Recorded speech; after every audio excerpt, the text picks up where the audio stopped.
Okay, so first and foremost, let me say this. If I look shiny, it's not my fault. I powdered my nose. The air conditioner's not working, and I don't glisten, I sweat. Okay. You don't look shiny. Well, just I your feel lips. shiny. Your lips look shiny. Oh, well, that's lip gloss. Okay, so funny thing, I saw the coolest TikTok. You know me and TikTok because it's my attention span, so it's short and sweet. Yeah. It was this chick, and she started out by saying that women over the age of 40 are dangerous, but in a positive way. But in a positive way, yeah.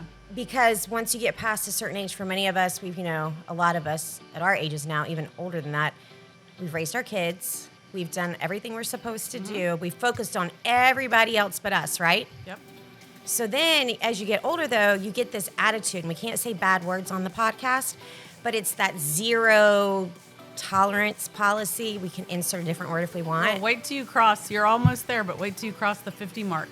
Then you just don't. No, give so a rip it's about not even. anything It's like crazy. that. Everybody's like, "Are you upset about turning 50?" I'm like, "No, No, you just. It's like I call it like a revelation. Like my 40s, like in your 20s and 30s, women are putting up with stuff, raising kids, making concessions for their spouses. making concessions for everyone." Everybody, for their kids, for their spouses, Except for their ourselves. family, everybody. You're just doing what you have to do. You're plugging along. And then when you get towards the end of your 40s, you're more like, I don't have to do that. No. And let me tell you something.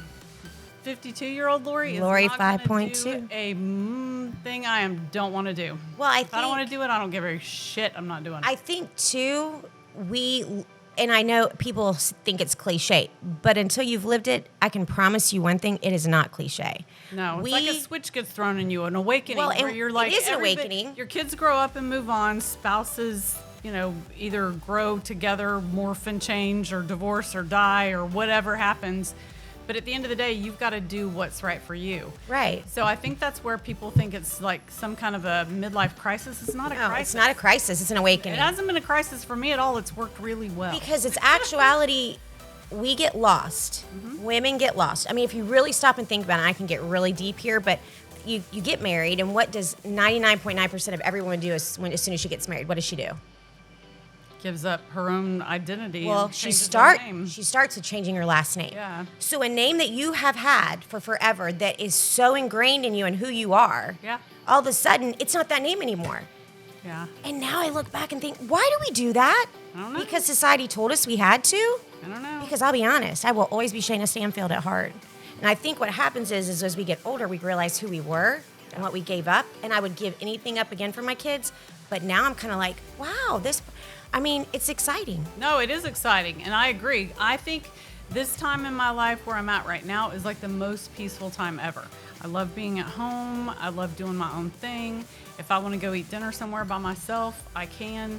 Not that I couldn't do that before, but it's about me. It's taking care of Lori. And it's So- not selfish to take care of No. yourself and put yourself first. No, It so absolutely isn't. If I say no to something, if I'm not on a board, if I'm not doing something else, it's because I've done all that. And now, unless it's something that I'm passionate about or something that I feel like I need to be involved in, I don't care. It's, I know we're not allowed to cuss on the air, but I only got so many F's left to give. So, and I don't think I have. I don't think I have that many left. No. Like if I were to quantify it, I'd probably say maybe less than 10. I probably have one. And some of those are wearing on my last nerve. But no, I mean, it's just what happens to us. I don't think it's a midlife crisis. I think it's more of an awakening. It's an awakening. Because we are discovering who we are. And I think there's probably more women that feel the way that we do than not. Oh, definitely. It's not, people don't like to talk about that kind of stuff. No, and we have so much more pressure on us. That was another thing they were talking about. Women are expected, and it's interesting I bring this up because our guest that we're having on today, what he does for a living, and we have visited and utilized, and I stand by it. I will not be the person that lets my hair grow gray. I'll get the Botox. I don't care if I'm judged. I That agree. makes me feel better. Do what you want. Do what you And want. If if you you want change to your not mind- do it, that's great. That's what I But started for those of us that want to, if you change your Yeah. mind and decide you want to do that, rock on. I don't care. Yeah. I read another book called Let Them recently, and that was a good one. Stuff everything that you already know, but I can't do anything about it. Let them. If somebody wants their hair to go gray, I let their think hair my go gray. perception of that is just don't give anything a reaction that you don't want to give a reaction to, and then you just take your awareness off of it. If someone wants to be a jerk, if someone wants to make a nasty comment, Let them. you know, they can make it on the podcast postings. There's been a Let 'em. couple, and I'm like, you know what? I don't even Whatever. read those. So if you guys make bad comments about me, it's okay. 'Cause Yeah, I don't. read 'em. I really don't care. I don't read them. But I will say that one thing that's hard for us is aging. So it's, in all honesty, it is very lovely to have people out there that know what they're doing. Yeah. That can not make you look like a creature from the Black Lagoon with, Yeah. you know, too much done, but help you age so you still look like you. And our next guest, or our guest today, Larry Blevins, a PA, he's one of those, and he's very good at what he does. He's in the top 100 injectors every year. Yep, He's like a rock star in his done my field. Botox A long time. on and off for on many, and off, many years. yeah. Him and Kevin are my two go-tos, and Larry does a really good job. So I'm excited to talk to him today because he's got a really cool background story too, so that Yep. we can share with everybody. All right.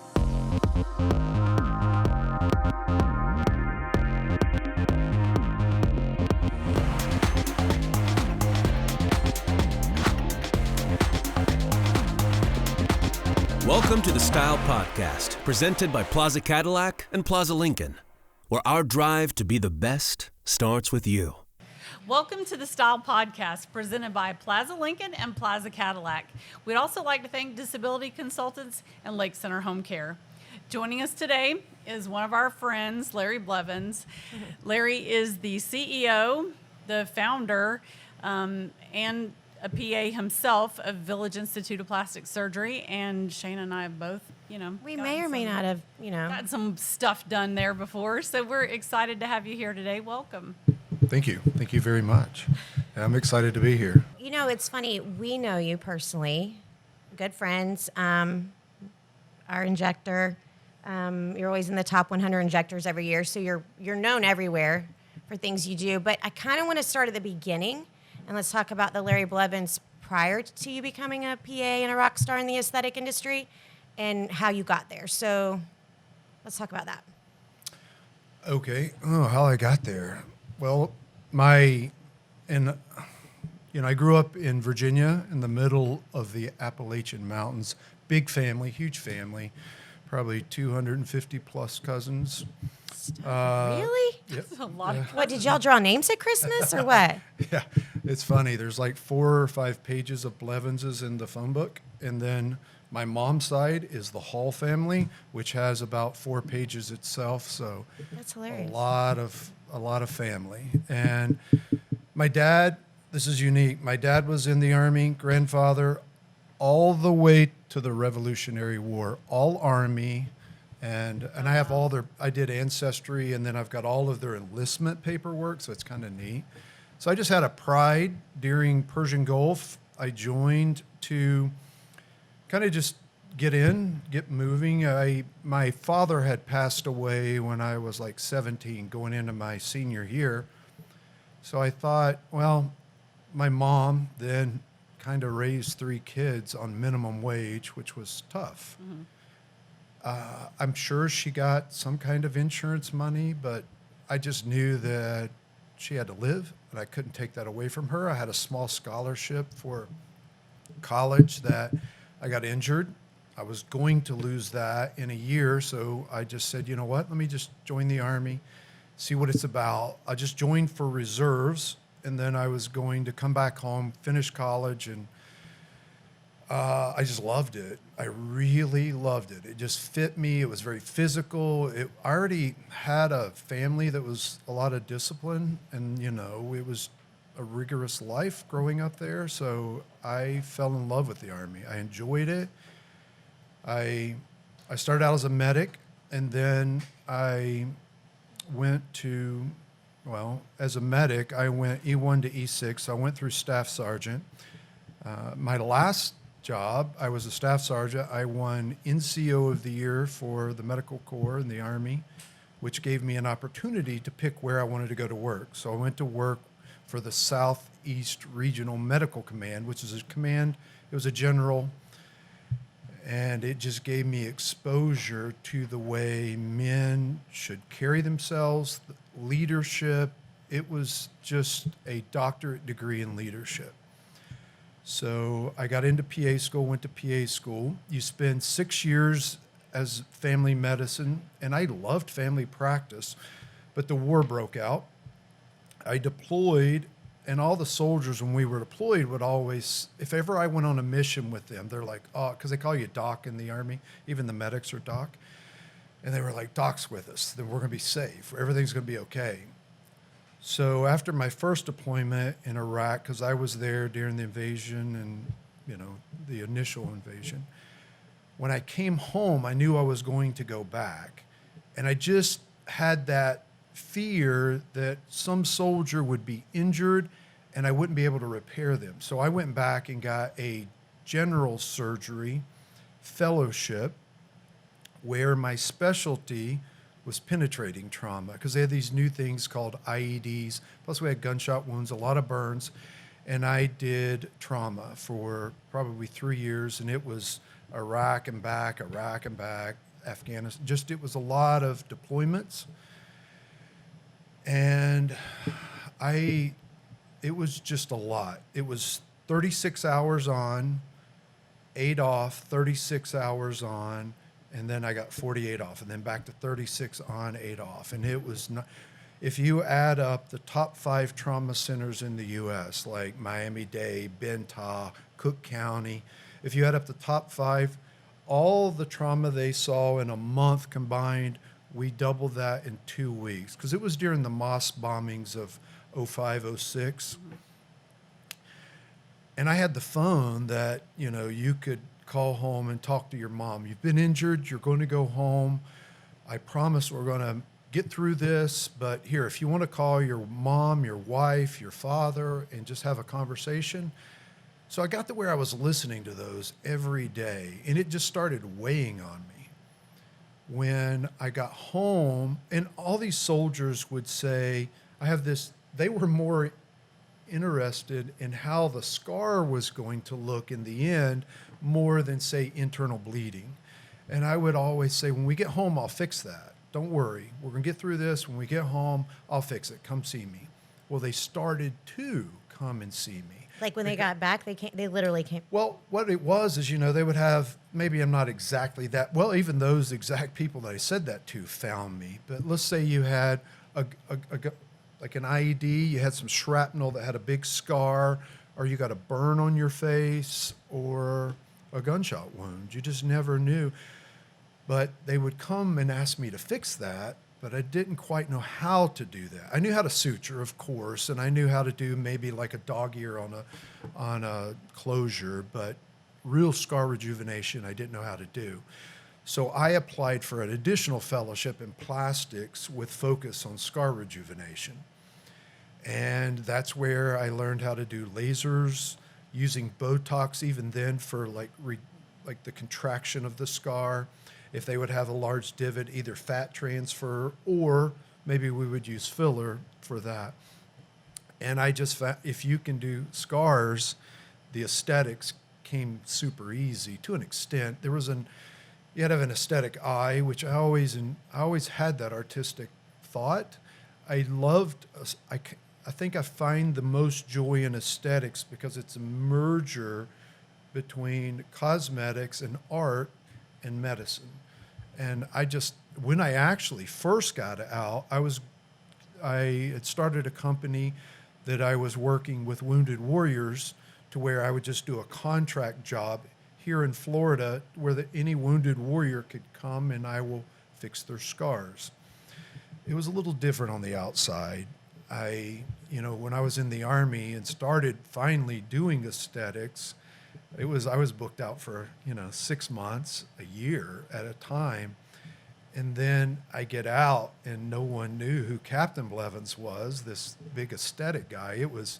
I then learned that I had to advertise, the art of advertising. That's where I met Acres Media, trying to figure out because back then it was either Yellow Pages, a billboard. Oh my God, Yellow Pages. I haven't heard that said in a long time. Oh, I know. So I had to learn that side of the business.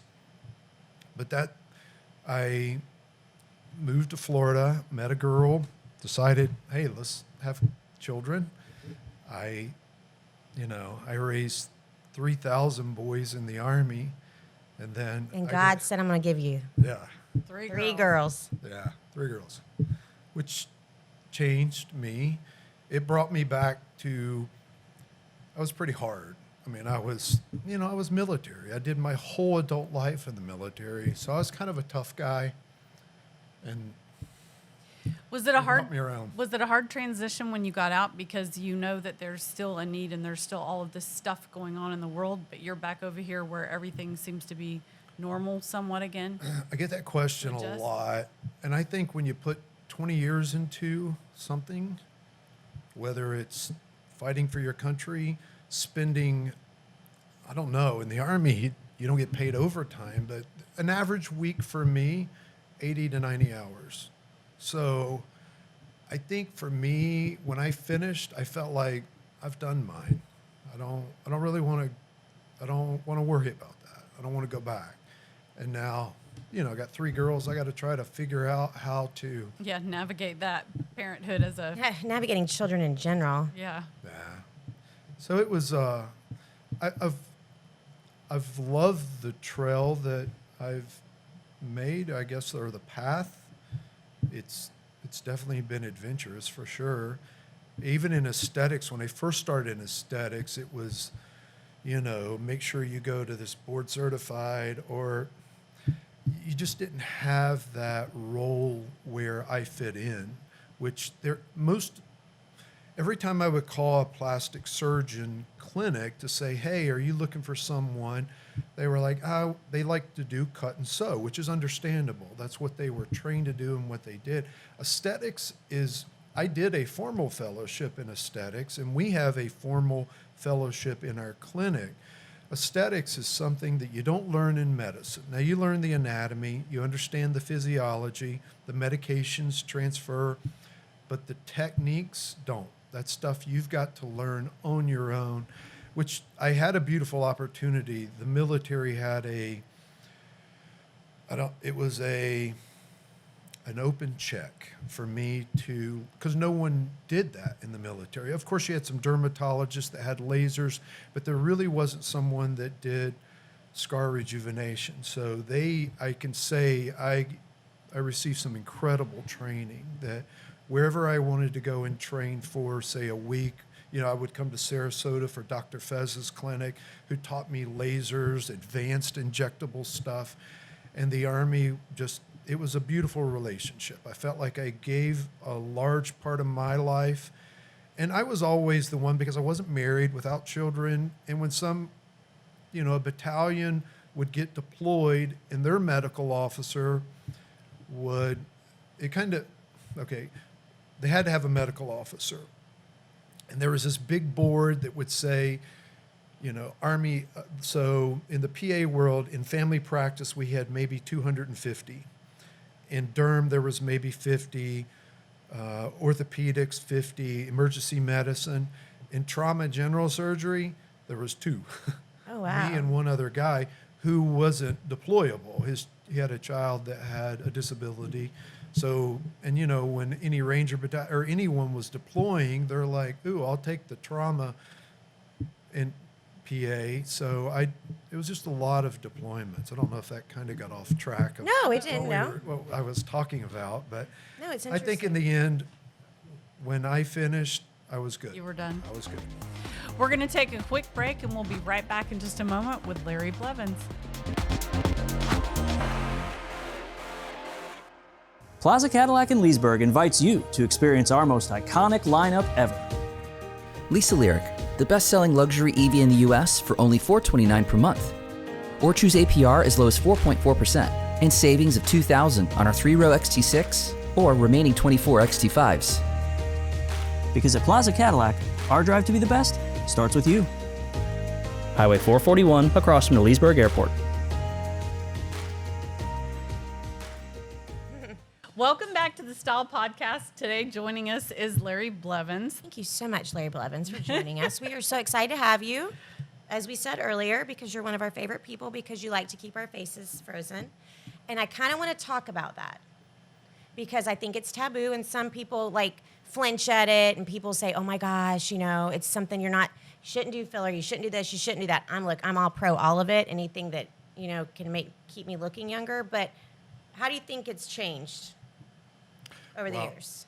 Well, when we first started out, it was, you had an entrance for somebody that came just for Botox. They would come in the front door, do a treatment, and leave out the side door because they were scared to death. Somebody would see them in the office. And I can say there's been a good 30 or 40 times when we're treating someone and you look out in the office and they know each other, that we, hey, let's bring this one up, put it in a room so they don't cross paths. Crazy that was to a me. lot. Well, not as much anymore. I started to say that's weird to me because I know we don't people- care. I have We don't friends that hide do that we that. get Botox. Oh, I'm a proud believer in it. Do you really think people get to almost 50, 55 years old and their foreheads don't move and there's no wrinkles just naturally? That's not Retin-A on its own, baby. Well, okay, most of us live more Leesburg, Fruitland Park, or around, but the villages, that's a little bit different demographics. That's the baby boomers. They're a little bit still. Now, I can say 2025, not now, everyone, they openly talk about it. They want to figure out what works, what doesn't work, who to go to, who to not go to. So it's more mainstream conversation. But when I first started, Slip people out the back door. Yeah, it was, yeah. And they would literally, if they did a laser or maybe a facelift or a tummy tuck, they would then go on vacation for 2 weeks so that no one would see them. Yeah. Oh, it's like that time I got the laser done. Do you remember? I came right back to work. She did. Yeah. She looked like she I scared everybody at the CO2. You did? Yeah. Yeah. I had stuff to do. Well, I mean, I think we've always been open about Yeah. having Botox and stuff like that. I've never done filler, but we've always been open about that. So, but what do you do if there's somebody that you're like, I don't want to, I'm like not where they touching come you. in and they've I can't. already had I'm so not much doing done. anything else to you because you look Scary. My journey in aesthetics has changed. I'm starting now to understand that maybe it's not it could be something from when you were a child. You were on a school bus and some child or somebody made fun of you. It's mental. And it seeds in and they can't get that out of their mind. We do have a fair amount of, say, body dysmorphia there's this phenomenon. You see yourself in the mirror 4 to 5 times, that's now you. And here's the odd part. So let's say the lips are way out of proportion or the cheeks are out to here. When someone sees them, they're staring at them and they don't know what else to say other than, oh, I love your lips, because they don't know what to say. They got caught Which staring. then reinforces to them, oh, I've got pretty lips. Can we add more to it? And then there's a difference, because when we look at ourselves, we're looking at a 2-dimensional view. So let's say you're looking in a mirror, or somebody takes a picture of you, or you take a selfie. That's a 2-dimensional view to where you'll see certain shadows. But when we see each other, even though we're facing each other, you can see the jawline, you can see the profile or the decubitus view. And we don't see ourselves in those views. So what they don't see is what the out of proportion, malar area versus gonial angle, that proportion is so out of balance that they don't see it. Rewind. Like Those are really, really, really smart people terms and science. I'm balloon? really intelligent, but not. Okay. So it does sound like they do look like they've been injected the mylar balloon. Okay, what is that? Okay, so malar area. Okay. So your malar area for females is wider than your gonial angle, where women are like this, more of a V shape. Men are more even, or maybe even a little, got a manly jaw, so we're a little bit upside down. Okay. But then take a female and you start adding the, larger gonial angle, it'll masculinize them. Or with a male, you start adding too much volume in the wrong place, it'll feminize them. Oh my gosh, it totally does. Now. Do we think that they're trying to fill up skin instead of what's inflating the balloon? Like, what's behind that when somebody comes to you and says, I've got to have more stuff, and then they end up looking like It's a truly just it's a body dysmorphia, and it's a tough one. It's very tough. I yesterday had someone drive 5 hours from Miami for me to see them because they had heard referral to this guy is really good up in the Villages, Florida. Drove 5 hours for me to just set for 45 minutes to talk her out of it, of which they're upset and they're mad. Why don't you just do what I want you to do? And, you know, it's not only your reputation, but it's also, there's the medical side to it, Right. that you could rupture, you know, you can't, skin will only stretch so far, and then it'll start tamponading down like compartment type syndrome, where your vessels, your nerves run, and you will, I mean, there becomes an issue when you add too much in the wrong place. So, yeah, it's a tough not one. just aesthetically and looking at them. Because I know I see women sometimes and I think, did you, like, okay, just for example, do you remember what Madonna looked like there for a little Yeah. while? It was like that character from Saw. It's where it was like, awful.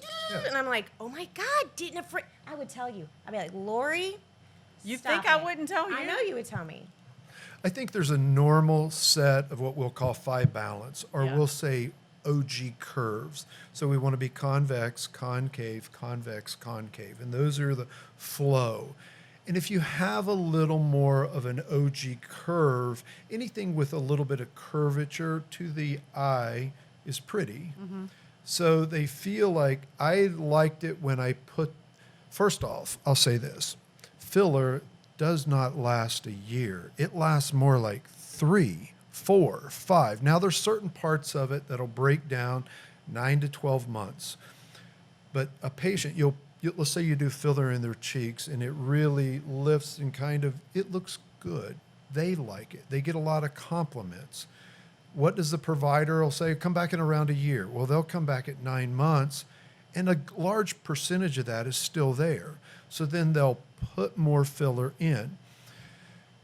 Here's the tough part, is we place it, and it doesn't move, but there's certain areas of the face where it will migrate. Not herniate, but it'll migrate. And you'll see the lips that, think of it like when you go to a convenience store and you get a drink out. If you're filling up the drinks, every time you put a drink in, it pushes this away. So over time, you'll put filler in and it will migrate posterior into the ergotrode here above the white roll. And we want, let's say, like this nice ski slope lip that has a sharp vermilion border. Well, when it migrates, it moves back. Well, now there's a little, we'll call it a doorstop, that doesn't allow it to fall more forward to get more show. So then they want more, which then pushes it back, and all of a sudden you start to get this deformity of the lip that they're used to seeing. So they feel like, I feel comfortable with this, where anyone else around them feels like, you know, you go to a dinner party and you see a lady who's facing that direction. And her lips like this. Well, no, she's dressed 65. Her hair says 65, standing, talking to a 65-year-old gentleman. But when she turns around to look at you, and this is way out of proportion, or the lips are out of proportion, your eye picks it up just like this. I could say, on a 1 to 10, what do you rate this person? And I give you a half a second, and you said a 6. Well, let me show you another one, an 8, a 5. All right, I'm going to give you 20 seconds to look at them. You will still come back to 6, maybe 6 1/4, still an 8, still 5.5. Your eye picks up balance really fast. But if I said, how old am I? You go, okay, he's probably not in his 60s, definitely not in his 20s. And then you start narrowing things down, a little bit here, whatever. Age doesn't come as easy. So people are trying to find ways to, I'll tell you what it really comes down to. And Do tell. Okay. When we look at ourselves in a mirror and we see a line, the back of the brain is saying, you're dying. I don't want to die. I want to fix that. Like anything else in medicine, I want to go fix that, get that out of the way. And that part of the mind of, maybe we'll call it aging. We'll say it aging. It is. It's hard. Sure, it's hard. But I think your mind tells you one thing and we start chasing things. And it's normal. There's a difference between dynamic lines. When you smile and you see lines, that doesn't age you. Lines that are there when you're not, maybe we a laugh little a bit. lot. You can soften those. Yeah. But I don't know. Well, I think too, and I will stand by this. I stand by this. It's much easier for men to age than it is women. And I'm right. That's your biggest business. Age, yeah. Now, you know that. So, listen, as we get older, and I've said this for years, and I don't mean this in a bad way, but men can gray, they can bald, they can have wrinkles and still be very handsome and good looking and no one sees that. Now, if you and I decide to let our hair go gray, stop getting Botox where we looked haggard, and I don't know. I'm not going to let you do that. Like, my point is, I would not be society would give me a much harder time as a female than they do a guy. And that's true. Okay, let's take that. Okay. I think there's a little bit in our code. Like, I can look at myself and say, I'm bald, I'm chubby, I'm short. I can go through all the things that I could focus on as a person, or I can just say, hey, I'm healthy. I feel I can be optimistic in the way that I view myself or others, or you can be pessimistic and just yeah, totally. I can't go out in public because I'm just so shamed by X, where anyone else looking at them is like, you're right. I don't even see it. We're always harder on ourselves. We see our own flaws. Oh my God, I'm so hard on myself. I'm getting better. But I will say, I think too, I'm saying as a society, women are expected to look a certain way. Where, you know what I mean? Well, go back to the psychological part to it. Our whole life, men, I'm a Gen X, but, it's like tough, rough, scars, give you character. It's okay. We're already used to seeing you without makeup and with us, we're like, oh my God, I can't go yeah. out. Yeah. So it's not, I think women age just as graceful as men. Just sometimes as a society, we allow. Well, we do with your help. Yeah. And the help of my wonderful hairdresser, Christy, downstairs. Yeah. But that's agree. true. I think mean, society I is think it's harder hard. on us. They are. I think so. But I know we're hard on ourselves. And I know all three of us at this table are very hard on ourselves. Of course. Oh, All of us. definitely. But that's- Definitely. But that's what gives you the character that you have. That's what you're here for. Like, you're here today because you trust in yourself. You believe in that. You want to see more out of you. So therefore, I'm going to do something a little bit extroverted. That's funny because we were kind of talking about that before the show started about Yeah. as we get older, especially women, we just don't we don't care anymore. We're going to do whatever we want to do if it makes us happy. Yeah. All right, we're going to take another quick break and we'll be right back.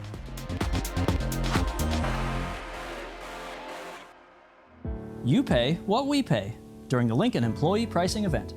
Save up to $7,000 on select Corsair and Aviator models, up to $9,000 on 24 Nautilus, or up to $20,000 on remaining 24 Navigators. While supplies last, also enjoy special financing on 24 Corsair Hybrid. Plaza Lincoln is proud to be your local dealer for over 50 years, because our drive to be the best starts with you. Highway 441 across from the Leesburg Airport. Welcome back to the Style Podcast. We're talking with Larry Blevins. So tell us now what your success you think you could credit your success to. Credit my success to I could definitely say my family growing up. There was good values. I saw leadership in my aunts and uncles in church. When I joined the military, I really wasn't ready to be a man then. I was, still a young man, but I wasn't ready to be a man. My first exposure was probably General Xenakis, who I can tell you, he made me see like how a man should carry himself, leadership at the highest level. And then I got to see organizational management at the highest level. After that, in the military, probably my dearest friend, Richard Sutton. He's a big, he's the godfather, I would say, of timeshares. He's in Cancun, and I have gotten a doctorate in business from him. He is just the wisest person that I know, the person that if I had to phone a friend, it would be him. and just been a great mentor to me, him and his wife, Julie. After that, I would probably say my team. I think we've built an incredible team. We have Dr. Soares, who is our facial plastic surgeon, who is probably the brightest mind in the aesthetic space, period, across the country. He is just super, super sharp. We have Dr. Yee's a plastic surgeon, and she is one of the most talented. So we break ours up a little different. If it's neck and above, it's facial plastics with Dr. Soares. And then if it's body contouring, breast aug, tummy tuck, then you would go see Dr. Yee, who just specializes in that. And then me, myself, Alexis, Angela, will do cosmetics and aesthetics. And then our probably the thing I always am proud of is just the people not in medicine at our clinic, the team around that. You do have some great You have some great people. Memory might be my favorite. We love memory. Memory, Donna, yeah. Donna, Love Donna. Tatiana, they've been with me from the very beginning, 15 years now. We give out a necklace if you've been if you've worked with us 10 years. And I think more than half of our staff owns those. And I find that That shows something about your leadership and the way you're working together, and it's a family. Well, I think people want to be surrounded with people that are trying to do, bigger things, and that they can trust and put their raising their family into as well. Because, you have a job, you get a paycheck, but I have to trust that tomorrow that paycheck will be there, and the people that I'm surrounded with has my interest in mind. Ultimately, and I can't credit myself to this. Richard taught me this. It's, for me, I guess it'd be patients first, employees second, and then can I make enough money to stay in business and for myself? And I think that's always been a priority to me. So my success definitely would be just the people that I've surrounded myself with. So, And I always like to follow up with our my legacy yeah. question with our interesting guests. So, what do you want your legacy to be? What do you think your legacy is going to be? oh wow, What do you want it to be? I've never thought of that. That's kind of funny.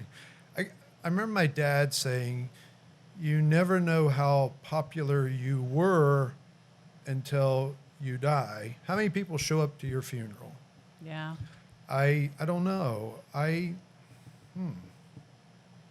That's a unique one. I haven't, I'd be honest, I've never thought that way. You're So still building your legacy, maybe. We're Maybe. still building ours. Yeah, right? I know. I don't. If you asked me that question, I don't know that I could truly answer it, because I think We're still writing the as story. long as, honestly, as long as someone tells me, as long as if I died today, someone said she was a really good mom, that'd be a great thing. But I also have like a business legacy I want to leave, and things like that. So I don't know. The first question I would always ask soldiers is, how's your parents?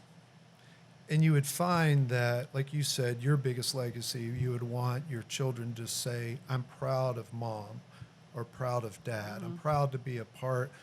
I'm proud that she was my mother." I think I used to always ask soldiers, "How are you and your mom or your dad?" "Oh, I don't talk to them." Or that just always led me into, if you, we're not all born in a silver, Right. I feel like this is always a part of me. People say, "I wish I could win the lottery." We all won the lottery. You were born in the 20th century. Let's not say maybe not just America, but you were Right. born free. You live in the greatest place in the world, in the greatest time. People say, "I wish I could go back." Well, back in the day, if you had a cavity, what are we going to do? Yeah. I just think we all won the lottery. We did. But when a soldier would say, "My dad was this," or "he was this," I don't know, it was always a tell into their life of what kind of person they are. Because I just think if you can't respect your parents, then I don't know if you can respect anyone. Now, I do know that, some parents are not the best parents, but I think in the end, we either want to be like our parent or just totally the opposite. do better. And believe me, sometimes that, that little algorithm that I would test wasn't always true. Sometimes we would see soldiers that turned out to be incredible men, but they were doing just the opposite. They just didn't want to be what Dad was. Thank you so much for Thank you. visiting us. Yeah, thank you for joining us today. Oh, yes. We appreciate it. It was a great chat. Thank you for joining us on the Style Podcast, presented by Plaza Lincoln and Plaza Cadillac. We'd also like to thank Disability Consultants and Lake Center Home Care. We'll see you next time.